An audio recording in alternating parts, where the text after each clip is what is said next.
As thousands of Palestinians fled the fighting and Israel's bombing, U.S. President Joe Biden was asked whether there was any chance of a ceasefire between Israel and Hamas, and he replied, none. He was also asked if he's getting frustrated with Israeli Prime Minister Benjamin Netanyahu for not listening to U.S. requests. It's taking a little longer than I hoped. The Hamas-run Gaza Health Ministry says more than 10,000 people have been killed in the territory since the Hamas attack on Israel that killed 1,400 people and triggered the war. At the State Department daily briefing Thursday, Deputy Spokesperson Vedant Patel provided some details about Israel's announcement that it has agreed to 4-hour daily humanitarian pauses in the fighting in northern Gaza. There will be 2 humanitarian corridors allowing people to flee the areas of hostilities in the northern part of Gaza. The first such corridor opened between 4 and 5 hours every day for the past few days, has already enabled many thousands of people to reach safer areas.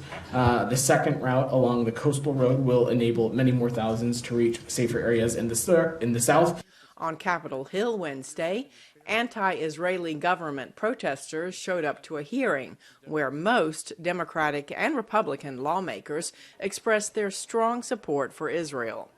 But some Democrats were troubled by the large number of civilians killed in Gaza. Democratic member Joaquin Castro said Israel has fired more than 20,000 bombs on Gaza and only about 5 hostages have been released.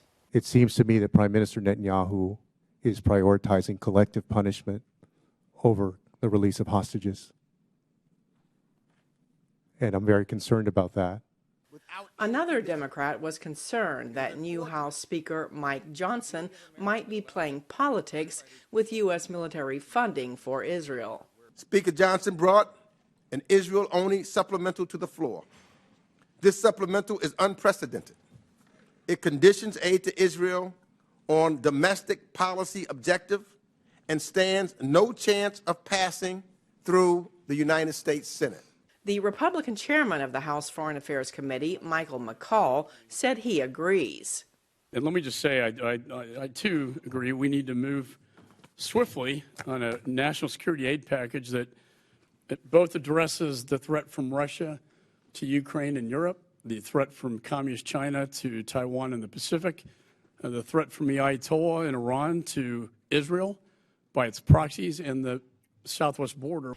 The Democratic majority Senate will not take up the $14.3 billion bill providing funding for Israel's air and missile defense systems passed by the Republican majority House of Representatives last week.